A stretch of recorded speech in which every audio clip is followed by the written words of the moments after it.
All right, so welcome back to the studio, and joining us this morning to talk about, look critically on our president's speech, the contest, and what that speech is actually talking about. We have right here Reverend Peter Maya. Good morning to you, sir. Thank you very much.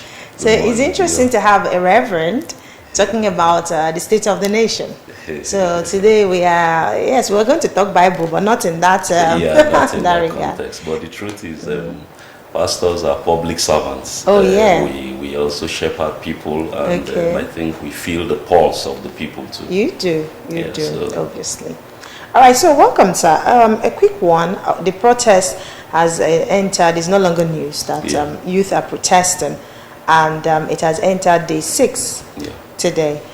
And just on Sunday, Mr. President, in a broadcast, I wouldn't know, some people are saying it's not live broadcast, it was recorded, well, in a broadcast. Yes. He came out and he said so many things, but the list is endless, but if I could... 38 almost, points. Point. Yeah. Yes, 38, and immediately after that, so many people came out and said that they analyzed it to saying that what Mr. President said was just that he has heard us, and that is it. That's how they analyzed it to be. But then looking at it critically, I want to hear your point of view.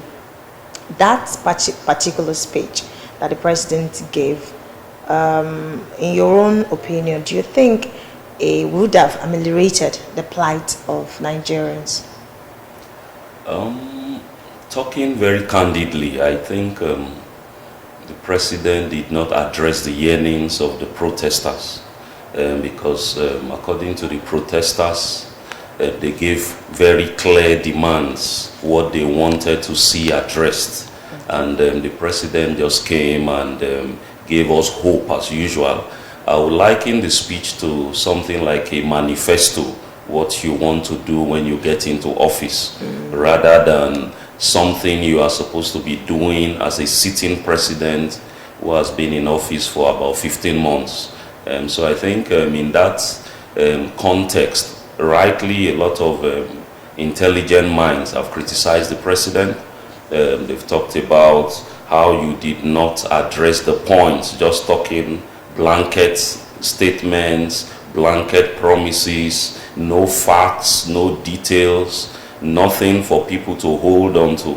I want to agree with you that he just said he has heard the youths and also is open for dialogue. But I want to think, having addressed the nation on day 4, by then you should have looked at what the agitations were. And to put it very clear, they had 2 months notice for that strike, for the protest. So that 2 months you were supposed to be engaging the various sectors. What are your demands? What do we need to do? So coming day 4 and saying we are doing this, we are planning to do this, we are planning to do that, I think it was not a very good. Okay, so I do not want to play the devil's advocate, but I always tell people that Nigeria is for all of us to fix.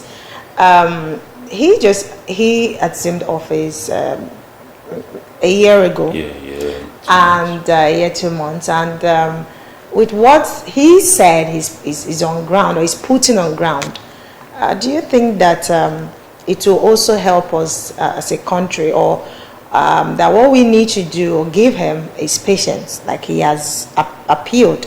Now, he said that, I take one of the points, that he's been meeting with governors and key ministers to accelerate food production.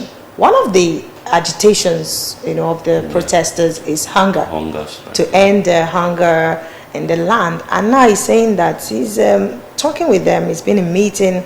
They have distributed fertilizers, and that their target is to cultivate more than 10 million hectares of land to grow what we eat. And he's saying that the federal government will provide all necessary incentives for this initiative.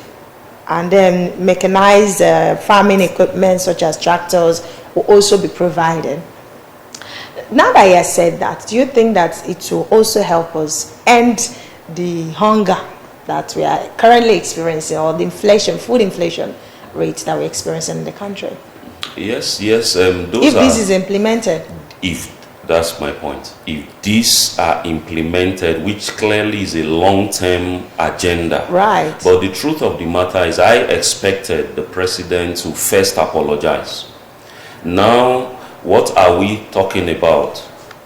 You came in on May 29th, 2023 and ended subsidy regime, which of course all of us want it to end, but there was no plan.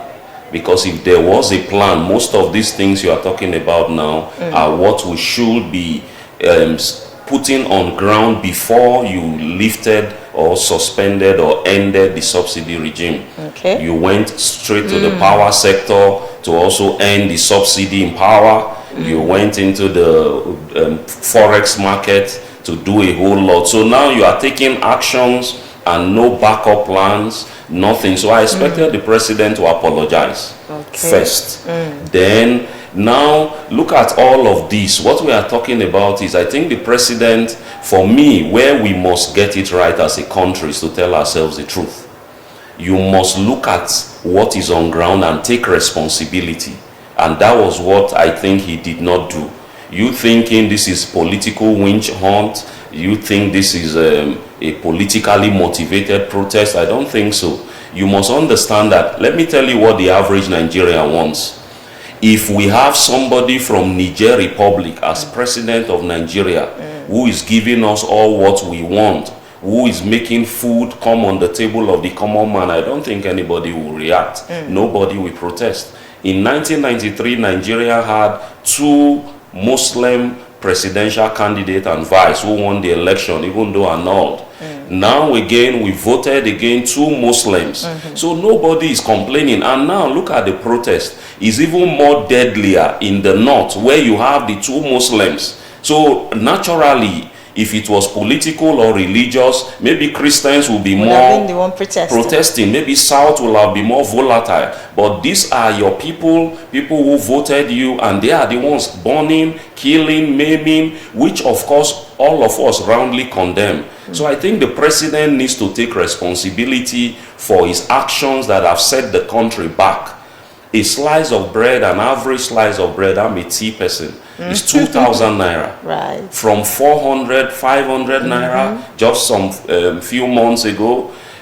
Ordinary tin of milk, the smallest tin of milk, is going to 1,000 for a liquid tin of milk. So what are we saying? A bag of rice is 100,000 naira. Yesterday I bought fuel in my car for 850 naira per liter. In Delta State, where there's no scarcity. There are no queues in Delta State. No queues. So if they are selling 1,000 elsewhere, 850, on what basis? Now we have Dangote, who have built a refinery. You saw one or two back and forth in the last few weeks. We will not do this, we will not give you oil. I don't get it. We have tried to fix Port Harcourt refineries for how many months, how many years? Nothing is working. Well, he has mandated them to sell to Dangote in naira. Yes, eventually has done, but what is the back and forth for? Look at what I expect the president to do. It's not even about selling. When you come, you say there is fraud in the subsidy regime. Right. The first thing you do, dismantle the people who perpetrated that fraud. Okay. I cannot get into the oil sector without NNPC and without government officials. So look at the NNPC board and chair and dismantle those fellows. Okay. Because it's like you saying the food is bad and you throw away the pot and leave the food or something. Oh, wow. So you must look at the cabal that has caused that sector to deteriorate, address it holistically, not taking away. So that's why we have not felt the impact in spite of the subsidy removal. Where are the funds that you have saved in 15 months from the subsidy? Because every month you say about 3 trillion is used to subsidize fuel. Where is the fund? Now you have given a lot of governors money. Why are we not escalating to the governors? Let me tell you something. President Tinubu is the most respected Nigerian now by reason of his track record, by reason of his age, by reason of his political affiliations. I doubt if a Peter Obi was president, if you enjoy the respect, Tinubu is respecting. So Tinubu as a father ought to call the governors, remove the cameras, remove the recorders, and say, men, let us help our people. After this meeting, I'll begin to tell them how many billions and trillions I give to you, so that the spotlight can also come to you. He needs to call the National Assembly, lock them up in a brotherly meeting, and say, we need to help ourselves as a country. Let's help our people. And so you chasing shadows, saying politics, politicians. Peter Obi is from Anambra State. There was no protest in Anambra State. That's right. Delta State, there was no protest in Delta State. It was common. So I don't know what we're talking about. So Lagos State, where Tinubu is from, there's protest there. There's protest in the FCT where he's sitting. So what are we talking about? So we must understand the problems. The problems, you have good plans, but now it's time for implementation. Let's not begin to say one year, 15 months. They are long-term plans, they are short-term plans, they are mid-term plans. Okay. Now you said you have shared 20 trailers of rice to all the 36 states. This is the state capital. Where are they selling the rice? 40,000. We should know. Now you don't need to say, I just sent 20 trailers into ASABA or Delta State. Should he be blamed for? He has made the pronouncement. The pronouncement does not bring food to your kitchen. The pronouncement does not reduce the food, the price. You cannot throw money in the air and expect it to get to me, for instance. So having done that, rather it's even better you keep all the 20 trucks of rice if you cannot take it to the grassroots, because we know along the road all of them will be. So what he needs to do, Governor Sheriff, we are sending 20 trailers of rice to you. Where will be the distribution points? They put it on national TV. They put it, all those in Delta State, go to so place in a forum, you will buy bags of rice at 40,000. Go to so place in ASABA. Go to so place. Do it like that and put the blame and the spotlight on the governors. And so it's important we get this thing. So it's not just to make a pronouncement from Aso Rock and expect that the person in Isoko or the person in Kogi State will see it. And so I think the president needs to do more. And that's my take. All right. So in all fairness, and to be honest, I understand that. I know that Mr. President, having made that pronouncement or said something, would not be the one. He's just a man. He can't be the one distributing the bags of rice. Sure. Remember, before now, that is even to be bought, to be sold to people. Yeah. There was a particular time that palliatives were distributed, across the 36 states. Yes. Across the nation. And they said, okay, it was meant for the vulnerable. For the vulnerable people in the society, the downtrodden. Yeah. You and I, okay, we are not downtrodden by the grace of God. Yeah. But even the vulnerable people, some of them didn't get as it should. So I think that sometimes, okay, look at the issue of minimum wage. A governor is coming out to say he cannot pay.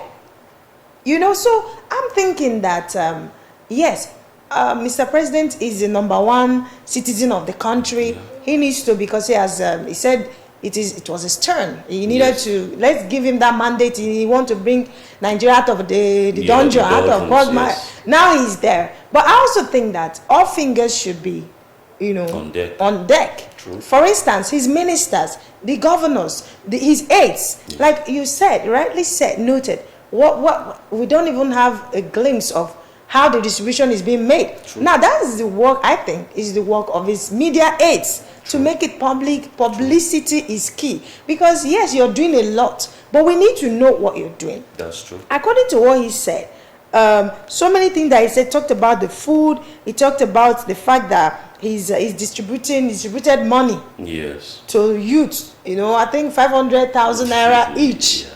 And 1 million. Do you not think that there are people who are trying their best to make sure that, or sabotaging the government and making sure that, okay, if these monies are released, they siphon it, stomach infrastructure. Yeah. They take it take it into their own account and live in it. So what do you think the president should do? Because I know that it's going to be a Herculean task for him to start distributing it by himself. He cannot. What measures do you think should be put in place? I think the president needs to be on top of the situation. And how do I mean? Now what he needs to do is provide the information, drop it in the public domain. But we have Of information course, minister. No, we have. Look at one of the demands of the protesters. A lot of the ministers are not working. Cut down the size, and which is, let me tell you how insecurity will end. Tell the minister or the defense chiefs, if we don't end this in 6 months, you are fired. Insecurity will end. How will subsidy theft and fuel, all those things they are stealing in that place end? Give the NNPC board an ultimatum. It will end. The truth of the matter is, all we need him to do is to show leadership.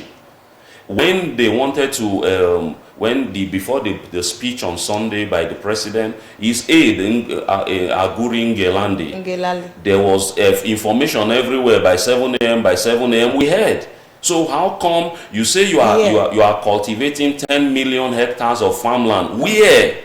In Delta State we have 1 million, in Ogwashuku, in so place. Yes. Let the information be there. So let us in Delta State drive to the place to see. Let's see if you cannot just say 10 million. Where is the 10 million hectares of land? Audio. So you cannot just be talking and talking. There are no facts. If your aides, now the president can have news. The president can read newspapers. The president can watch this kind of show. You can watch other television to see what the people are saying and hold your leaders or your ministers accountable. And so he's not doing that. And that's where nobody expects him to share rice. But all we need to know, where is the location in Delta State? Do you TINUBU'S wife is from Delta State somehow. Right. So if we were not feeling that government in Delta State, then there's something wrong.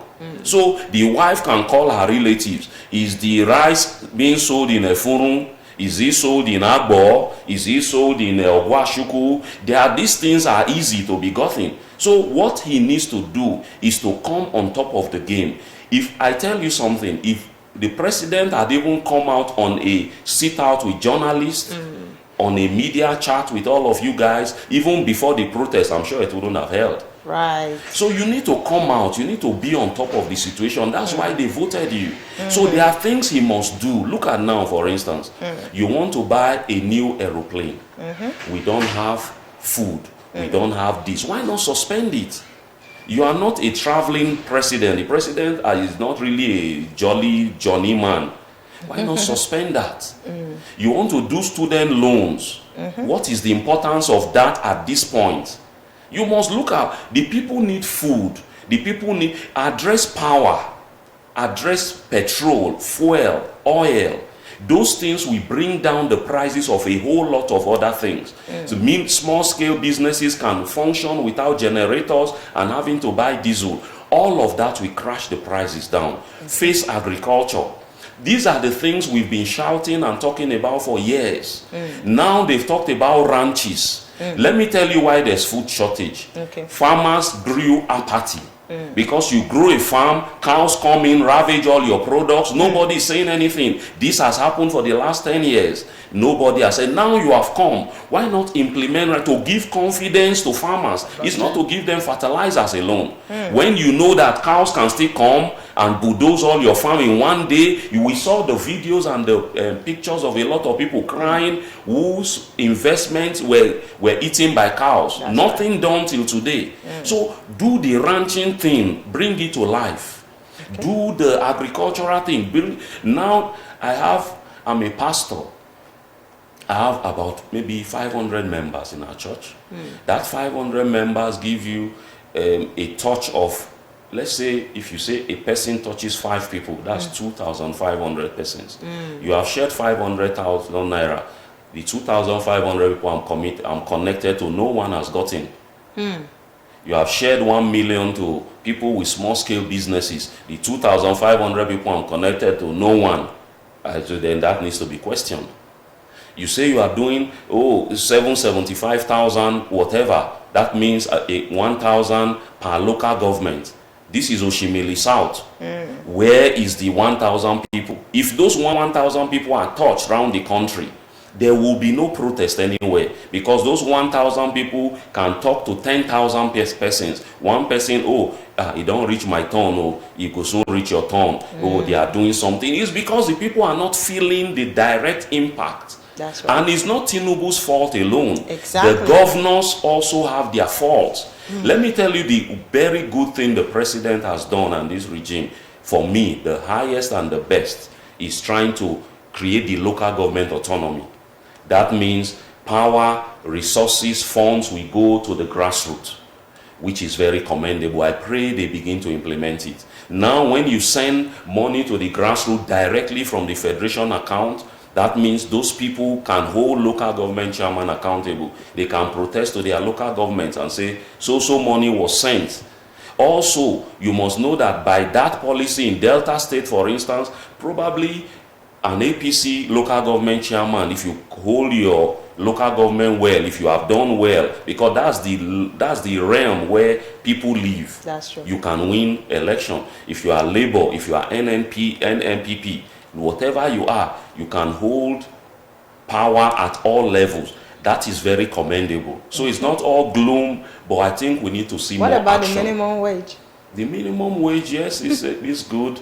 It's good. I want to commend them. It's good. 70,000. But I just think that when you say 70,000 and 30,000, a bag of rice was 40,000 at that time, and 70,000 a bag of rice is 100,000. You've not really done much. But we want to commend him for that. But we also want to see basic policies. I do not think student loan, the kids of the masses can access it.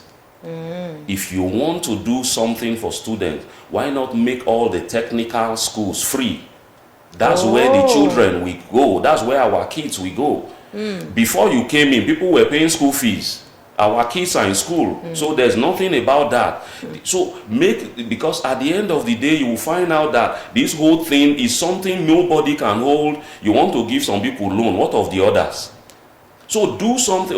We want to make education at this level free, maybe primary level. Let all people in the north, everywhere, put their children free. If you want to go to Harvard, it's your business. Most of those loans, why give somebody loan to go abroad? And after the person comes, you say 3 years he will be in debt. What is the meaning of that? Why not create schools?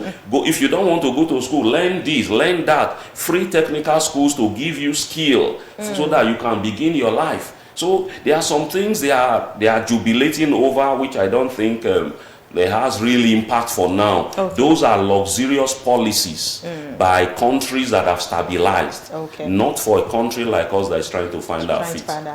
All right, we're still looking critically, a critical look, and that's the topic today at President Bola Tinubu's speech.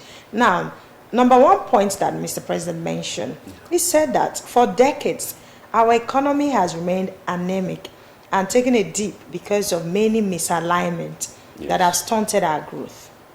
Now, just over a year ago, our dear country, Nigeria, reached a point where we couldn't afford to continue the use of temporary solutions to solve long-term problems for the sake of now and our unborn generations.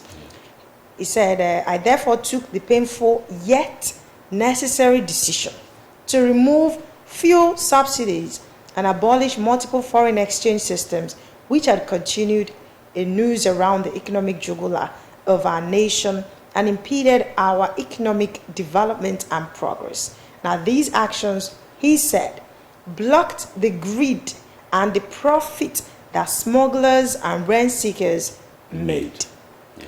So now that he's saying that, I think that I started off by saying that maybe he's asking us to give him more time, buy more time, and then have patience with him. He's saying that he's not there, he's not here to do short term, that his policies, his whatever is for long term. But an average Nigerian does not understand those explanations that he's giving. What they want is food on our table. Once you're able to eat 3 square meal. Once the price of bread is down, affordable. It's affordable. Yeah. The price of rice is affordable. Gari is affordable. True. Basic needs of an average, not even average. Yes. Of a common man. Yes. So how then do you think that Nigerians are going to cope? Because according to him, we should give him time. It's for long term. How else are we supposed, or are we going to, manage ourselves until we start seeing results from this administration? That's the message for Nigerians. Yeah, I think the president in his heart means well. I think so. But it's not enough to mean well. You must couple that with action. That's right. Decisive action. Like you have rightly said, Gari is unaffordable. Gari, which used to be the poor man's food. Bread, used to be bread and akara, just squeeze it and chop. No more affordable. So he needs to, apart from your good heart, you need to come down to what the people are saying. Let me give you this example. You cannot be a leader without facts, without figures. In that speech, you said 97% of our resources were used to pay up debts. What are these figures and where are the debts? And which debts? Are you saying it's 3% you used to pay all the salaries and all what we have been doing? I don't think that statement is very factual. So what we need to do is, Mr. President should come down to the basics. Suspend all these, you want to make the world, Nigeria look good in the eyes of the US and in the UK by saying, we want to give education grants, we want to do this. Come down to what the people need. What we need is fuel. What is shooting up the prices of commodities? The transportation cost. What is shooting up the prices of commodity? Power cost. Face those two headlong. Get the people involved. Who are, now let me give you an example. A governor in the southeast has tried to do electricity, Governor Oti. You know who was the brain behind it? Batnaji, who was a one-time minister of power. Right. We didn't have power because there's something wrong with the system. That same man who could not fix power as a minister is fixing power at a state. That shows it's not with the man, it's with the system. That's right. So the president should face the system. He's very educated, he's very enlightened, he's very, very vast. He has built bridges around the nation. So the president, if he wants to get on it, I think he should. Because you know what, we will be patient, we will preach patience and tolerance, but you know by next year people will start singing second term, second term, second term. Very soon politics will start again.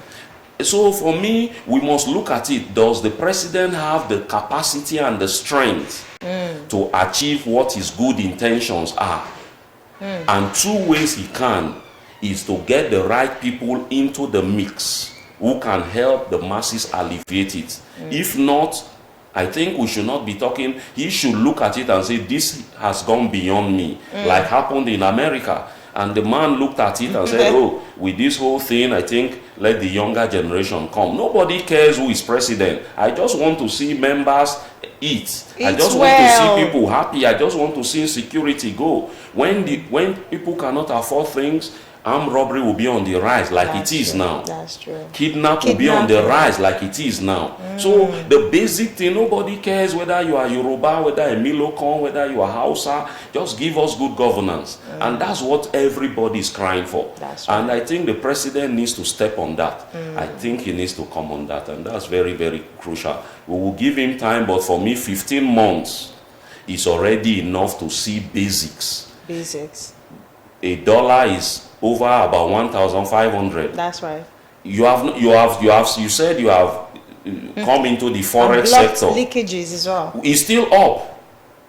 You have said you are doing this, you have given. It's still up. Of course, we know you won't plant yam today and harvest it tomorrow. But all of these things, so there are basic indices that you need to put in place. Suspend a lot of all these projects and do the basics before you can now begin to proceed with the other things we need to do. So for me, I think they are too aesthetics. They want to look good, they want to feel good, they want to speak good, and they want to say a lot of things. Now let me come very briefly to the protest. Right. The military, the police, before the protest, the IGP was on TV, said, oh, they have feelers that intelligence that there will be people will hijack the protest and it will go bloody. All the protest leaders should submit their details, which they did. Now they submitted. In the north, they are still killing your officers. What is intelligence? Intelligence is expo. Those days when we used to write WAEC, they will say this paper leaked. So a lot of people will pass the exam. So now you got intelligence that people want to protest. What did you do to protect your men? Did you give them bulletproof vest? Did you give them head jabs? They are still killing police officers. So what is the basis of the intelligence? You are just giving statements and giving statements. When a kid tried to kill presidential candidate Trump, they didn't have the intelligence. In few seconds, they responded and shot that small boy. And afterwards, who we call our DSS, the DSS boss there, the lady resigned. This is failure on our part not to pick this. Now you have picked it, you are still giving speech, they want to do this, they want to do that. What are you doing? What responsibility are you guys taking? So they are not, nobody is taking responsibility. You have people who are playing to the gallery. This is about, one person say, oh, the Tinubu is Obi, is this. That is not it. I can come here and be your friend, and in one area you are not getting it right, and I tell you, oh, this is not right. It doesn't make us enemies. That's right. It's not compulsory that all I do is right by you because we are friends. So that's what we have. Psychophants around the president singing his praise on everything. Meanwhile, not telling him, Baba, this is not working. Let's change it. This minister is not performing. Let's change him. Today we can all say the interior guy has brought passport, international passport is now, everybody can see the change. Once you do something good, everybody will see it. You don't need to market it, you don't need to be doing propaganda. Everybody, when there's no food, everybody knows these guys are hungry. On the first of the day the protest started, they said it's hunger strike. My foundation, I have a foundation for elders. I gathered all elderly people, gave them food. Oh, wow. This is what we must do. So it's not anything. We are not criticizing government. We love our country. That's why we are all here. Many people have run away. We are here because we love the nation, want to see it work. But the government must step into the arena and begin to make things work. If the protests go out of hand, hold the IGP. If this, because now all the political, Peter Obi is not doing any protest. All the people they are calling, Atiku has not led any protest. But you don't expect them to shut up and not talk. So they are only expressing their views. I expect the president, Peter Obi said, from consumption to production. Call Peter Obi, what is your concept of this? How do you think we can make it work? He belongs to another party. No, it doesn't matter. When a party is a vehicle to take you to power. When you get to power, you leave the vehicle and get into the office to preside over the nation. Just like he did with Wike. Yes. So look at Wike is performing in Abuja. Okay. Nobody is talking whether you are PDP, whether you are APC. The guy is doing roads. Insecurity has come down in Abuja and a whole lot. People are praising him. All right. Thank you so much. Thank you so much. I think we will continue this conversation, but in another dimension next time. All right. We've been speaking with Reverend Peter Maya. He's a senior pastor, worship at Cape Community Church here in ASABA. All right, I'll pay a visit. I'll pay you a visit in your church, so that I can get the palliative. Yeah. All right, thank you so much, sir, for coming. We'll take another quick break and we'll be right back. Stay with us.